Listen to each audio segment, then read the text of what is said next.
Everyone, how are you this evening? My name is Eva. I'm the director of both the Scottish Yarn Festival and the Scottish Show Producers Showcase. The festival will be making its return to Perth in Scotland on the 9th and 10th of September. And this evening I'm going to have a little chat, if I can connect through to him, with John, who's probably better known to you all as Beardychiel, and he's got his other business name, Caithness Croft, and it's Caithness Croft time as I'm inviting him. Let's see. Excuse me. Here we go. Are you there, John? You're there. I'm here. How are you? It's been a full-on day, and I've got an interesting backdrop, and all will be revealed at 5 p.m. on Saturday as to why that is. But I thought I would keep it for the live. I like it. It's wonderful. Mine is much more simple. It's a small part of the yarn collection because it goes all the way out here and all the way around the wall, and it's up to the ceiling. Yeah. Yeah. Just madness is typical for you, Eva. It's like invest in what you enjoy, eh? I know. Well, 5 weeks, 6 weeks, and we're on. 5 weeks allegedly. I've stopped counting because we're in busy season Well, at the moment. Not 5 enough weeks. hours. Yeah, 6 weeks is busy for me as well because that's the week Sarah's getting married. Ah. So for people who are tuning in, who are coming in from my side, who maybe haven't met you before, would you like to introduce yourself and speak a little bit about your business? My name's John Glenn. I am a knitter of some 52 years, crocheter. I've been designing things since I was about 15, and several years ago, as Eva knows, due to ill health, I had to retire from a full-time job and was told to take a slightly more sedentary occupation, so I started designing full-time and selling patterns, and suddenly found myself involved in a thing called the Perth Festival of Yarn. The very, very early days. You do realise that just a couple of days ago was the 8-year anniversary of me actually putting that out. I don't know if you were tagged in the sort of the Facebook. Just putting this out there, would anybody be interested in, after all the stuff that actually culminated to that question being said? So yeah.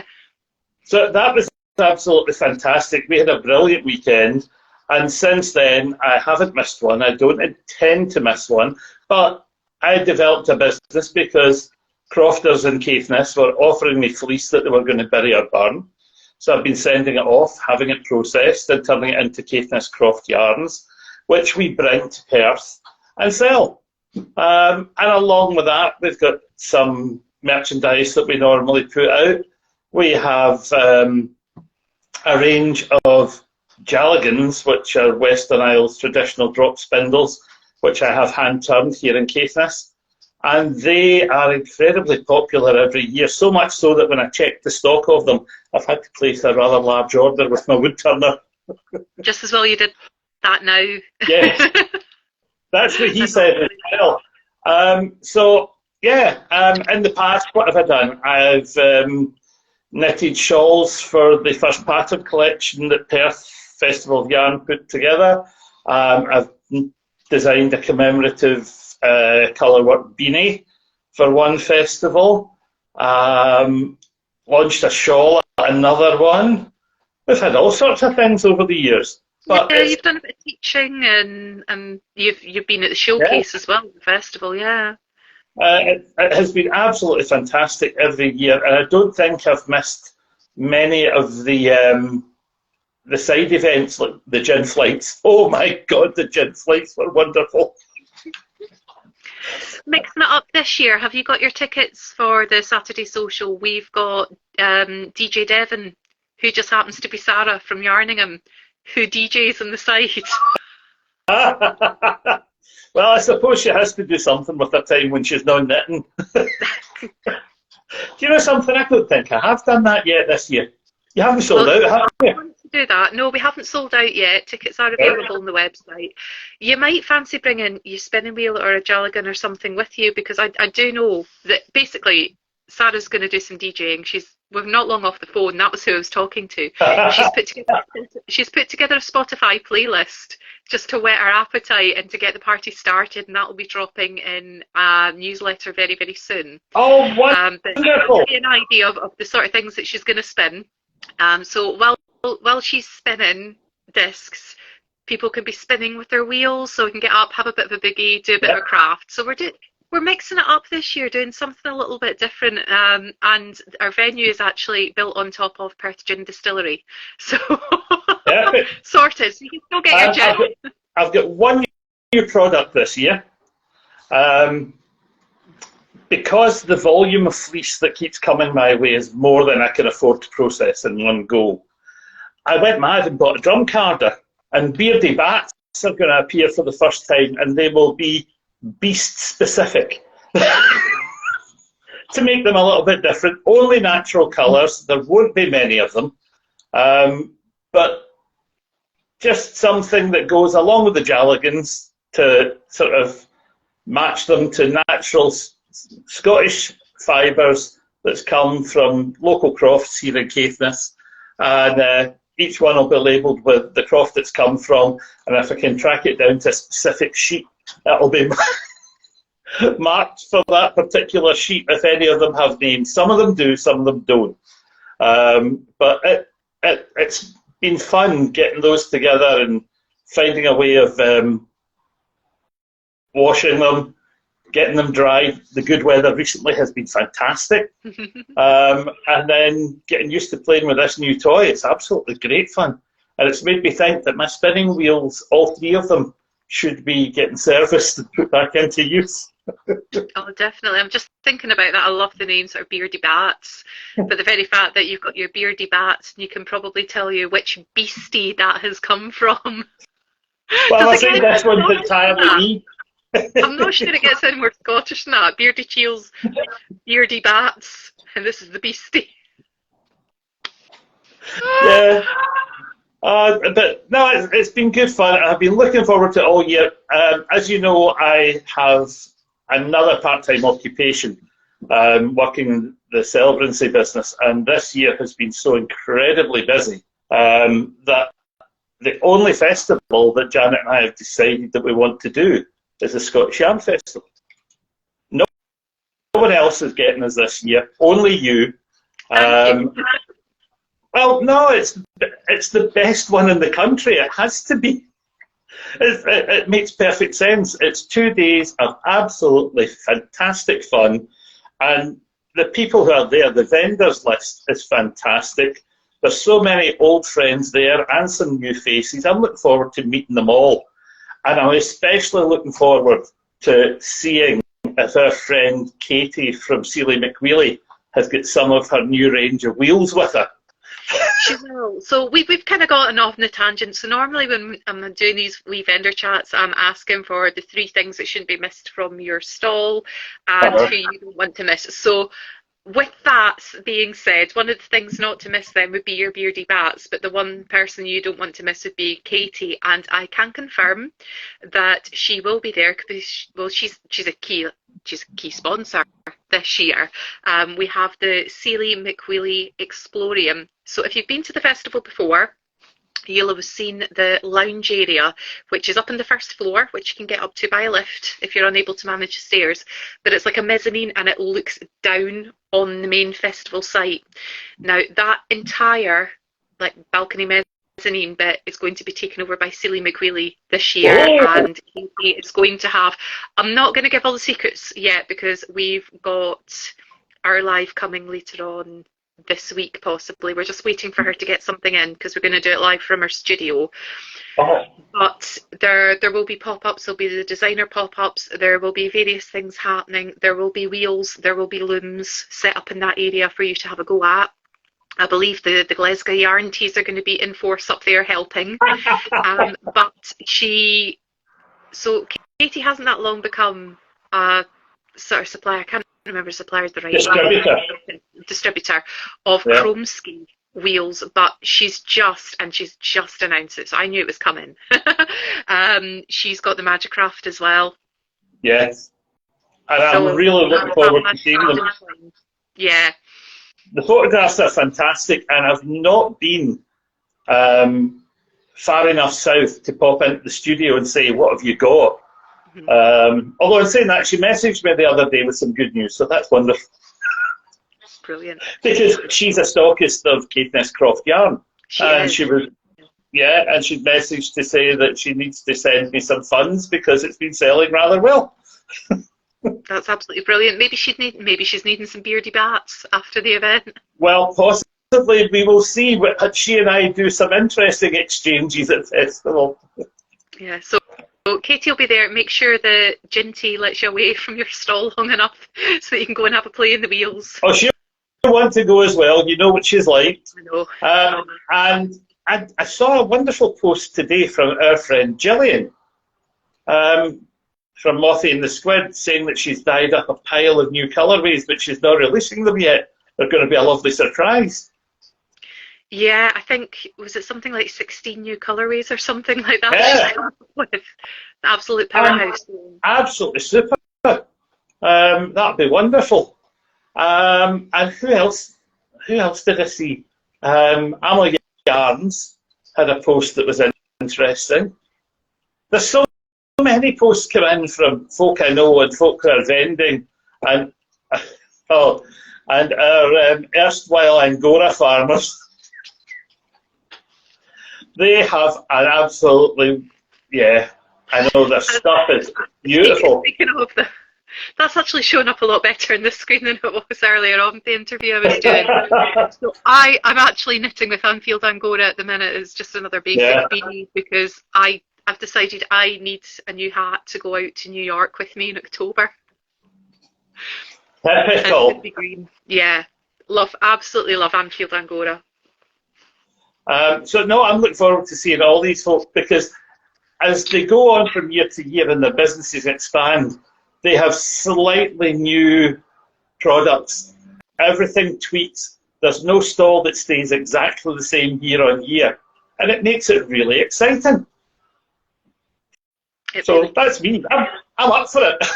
Okay, so those are the people that you don't want to miss, but what else have we got at the stall? Have you got another two things that shouldn't be missed? I suppose it's Jalligans. The Jalligans. Because I'm the only person in Scotland that has them. And the most popular yarn over the last year and a half has been the alpaca and rose blend that I've been doing. And I'm bringing plenty of that with me as well. It only comes as a 4-plier fingering weight, and it's the silkiest yarn I've ever worked with. So I'm bringing a pile of that with me. The sock yarn that I do with the rose fibre replacing nylon to make it biodegradable will be coming with us as well. Primarily in the natural, but there are 10 skeins which have a single colour dye job on them, and it's half cream, half whatever. And this is not my hard work, it's the hard work of Ian. Grandson Ian on the spinning wheel now. Oh, fantastic. No, I've got him on the dyeing. Yeah, making up a lovely big pot of citric acid, filling it with colour, and then dipping half dipping a skein in it, or several skeins in it, and leaving it until the pan's depleted, hanging them out to dry, and then making sure that they're ready to be presentable. So there's a few of those. There won't be many, but since he's making the effort to try and learn something about yarn, I'm going to bring them with me and see if they sell. Like starting young, absolutely. Well, he's working with food colourings from a rather well-known company who make a really good range of gel food colourings, and the colours are really quite intense. So he's made a good job of it so far. Don't know if I'll let him loose again in the kitchen because of the mess he makes. And he did volunteer to come with us, and we both said thank you very much, but we'll manage on our own. Yeah, you need a little bit of time away to go and enjoy the adult beverages that go with the social side of it all. Well, that's him. Now that he's 13, he's realising that we go off to these things because there's generally some really good fun and some interesting restaurants and food sometimes. Oh, bless him. So, Right. have you got I didn't notice this year what this year's special merch was for the festival because I'm Okay. getting bottled. Okay.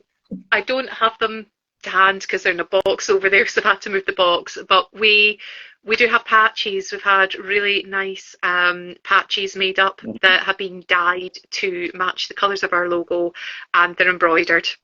So grab one or two of those to go and stitch onto an existing project bag, a tote bag that you bought from us in the past. You could stitch them onto a knitted blanket, whatever. That's our merch. The other official merch, so we had the official commemorative skein. Yes. Pre-orders have closed. They've closed. They closed at the end of the month. The month's just passed there because it's Felt Fusion's been working on that. Yeah. She came up with Frances and Ethel, which the inspiration came from two local suffragettes and I think it's the Perth Society of Suffragists or something. I can't quite remember the exact proper name of that organisation at the minute. But the banner that they had belongs to Perth Museum. So we took inspiration from the banner and from the suffragist movement and named it after two local figures there. So they're gone. The skeins are gone, but you can get patches, and there might be something else that you might want to get your hands on that I can't talk about just yet because I have to keep some secrets in reserve. But okay then. If you must. Coming soon. I'll tell you away from camera, but I can't possibly say anything at the minute. It's been a really, really difficult secret to keep. But there's a big something about to happen that you don't want to miss. Lovely. Well, I can't believe that it's so close. It's just come round so quickly. I can't believe that close. Well, it doesn't seem like that long since you and I were chatting just around about Christmas and saying, you were saying I'm going to have to start I've started my planning. I'm going to have to look at what order I'm doing things in next. And all of a sudden, it's here. I know, particularly when you're organising two events at the one time now. It's like I've got to be organised. I have to. I've got no choice. Yes. Well, if it's half as successful as the Scottish Yarn Producers event was in April, it's going to be an amazing success because that was a superb weekend. We thoroughly enjoyed ourselves. Yeah. Absolutely wonderful. And I couldn't believe just how enthusiastic the crowds were because it was the first proper event of its type like that I'd been at since lockdown. And it wasn't because it was the second showcase. Oh, it was the second showcase, so it was. Showcase. It's properly God, I'm getting old. I'll let you away with that one. But yeah, it was the second time we did it, and it was completely sold out. And even at that point, we could have sold more tickets, and people still travelled, even though we warned them, please do not come, you will not get in. And still people ignored that and said, we know that, but we're still turning up. And you're just like, oh my goodness. Yeah, so we shouldn't have that situation with the festival because we basically take over the entire venue. And we always keep some tickets in reserve for on the door, which are first come, first served. But that said, we do not have a crystal ball. We cannot predict how many people are going to travel without tickets. And we don't know how well the advance tickets are going to go. So any advance tickets that aren't sold normally get added on the door. Yeah. So they have been going exceptionally well this year. What I would say is if you can possibly get your tickets in advance, please do that. Make sure that yours are secured. They are available from the Scottish Yarn Festival website right now. Yes. Well, the alarm that you just heard is my warning that I've got 30 minutes to get to the class I'm teaching this evening. And the people there were actually asking last Thursday when exactly is Perth. So whether or not my sales technique works on them, we'll have to wait and see. But I know that there were 3 on Thursday who were talking about maybe we could all just jump in one car and go and have a ladies' weekend. Definitely. So I'll encourage them. I think you need to. So let's wrap this up here then so we can get out teaching. Always a pleasure, John. And you. I mean, Okay. we've known one another for so long. Keep happy and healthy, and I will see you on Friday the 8th. We hope to arrive by about 4 or 5 o'clock that day, traffic allowing. That's fine. I will see you the following morning then, because setup will be shut down by that point. I know. We always arrive that wee bit late and end up setting up the Saturday morning, but it suits us, so that's fine. Have a super time up until then, Eva, and I look forward to seeing everyone when we get there. Will do. Speak to you soon, John. Bye-bye now. Bye-bye. Bye-bye.